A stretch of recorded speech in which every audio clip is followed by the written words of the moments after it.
Hello friends, welcome to Roja foods.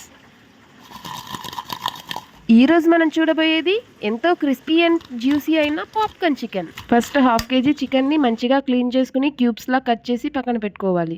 ఇప్పుడు దీంట్లో salt half spoon, కారం 1 స్పూను, గరం మసాలా 2 స్పూన్లు, నిమ్మకాయ రసం 3 స్పూన్లు, అల్లం వెల్లుల్లి పేస్ట్ 1 స్పూను, పెరుగు 2 స్పూన్లు వేసి చక్కగా అన్ని సైడ్లు పట్టేటట్టు కలుపుకుని ఫ్రిడ్జ్లో 1 గంట సేపు మ్యారినేట్ చేసిన తర్వాత 1 కప్పు కార్న్‌ఫ్లోర్‌కి 2 స్పూన్ల మైదా వేసుకుని దాంట్లో పెరి పెరి మసాలా ఉంటే కొంచెం వేసుకోండి, ఆర్గానో కొంచెం, ఇంకా కొంచెం చిటికెడు సాల్ట్ వేసుకుని మంచిగా అన్ని సైడ్లు పట్టేటట్టు కలుపుకోవాలి.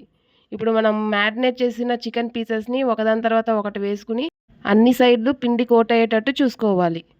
ఇప్పుడు దీన్ని ఎగ్లో ముంచుకుని దాని తర్వాత ఇక్కడ ఎగ్లో ముంచే క్లిప్ మిస్ అయింది.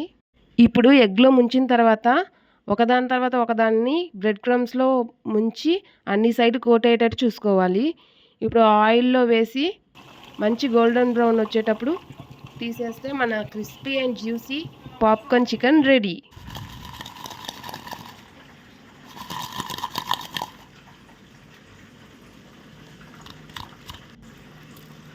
ఇప్పుడు దీన్ని మీ ఇష్టమైన సాసెస్తో డిప్ చేసుకుని తింటే రెస్టారెంట్ టేస్ట్లో ఎంతో బాగుంది. చూసారా ఎంత కరకరలాడిపోతుందో? మీకు ఈ వీడియో నచ్చినట్టుంటే లైక్ చేయండి, షేర్ చేయండి, సబ్స్క్రైబ్ చేయడం మాత్రం మర్చిపోకండి.